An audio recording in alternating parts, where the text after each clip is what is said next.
සීයේ මට අද බණ කතාවක් කියලා දෙන්න. උට අහලා තියෙනව නේද? කරණීය මෙත්ත සූත්‍රය.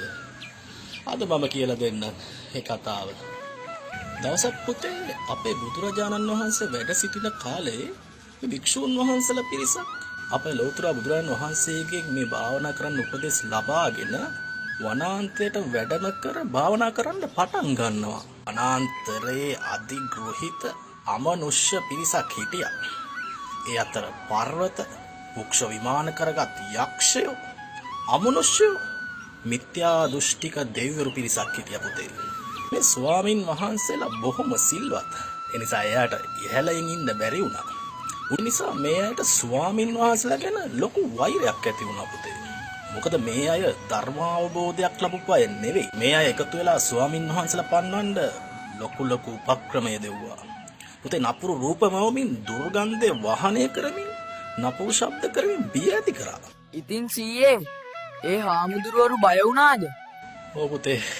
ඒ නිසා මේ ස්වාමින් වහන්සේලාගේ සමාධියට ලොකු බාධාවක් ඇති වුණා. දවස් කීපයක් උත්සාහ කරත් අවසානයේ උන්වහන්සේලා මේ වනාන්තරයෙන් පිටව ගියා. පසුව උන්වහන්සේලා බුදුරජාණන් වහන්සේ හමුවේ මේ ගැන සඳහන් කරා. මොකක් හරි පිහිටක් බලාපොරොත්තු වෙමින්. අප බුදුරජාණන් වහන්සේ බුදුවැසින් දැක්ක මොකද්ද මේකට හේතුව කියලා. ඊට පස්සේ බුදුරජාණන් වහන්සේ මේ කරණීය මෙත්ත සූත්‍ර මේ භික්ෂුන් වහන්සේලාට ඉගැන්වුවා, දේශනා කරා. බුදුරජාණන් වහන්සේ උන්වහන්සේලා සියලු දෙනාට නැවත එම ස්ථානයට ගොස් මේ දේශනාව හඬ නගා සජ්ජායනා කරන්න කිව්වා. මේ භික්ෂුන් වහන්සේලා හැමදාම මේක පුරුද්දක් විදියට මෛත්‍රී භාවනාව වඩන්න ගත්තා. ඒ වගේම අර අමනුෂ්‍යයටත් මේ ස්වාමින් වහන්සේලා ගැන මෛත්‍රී සිතුවිලි ඇති වුණා.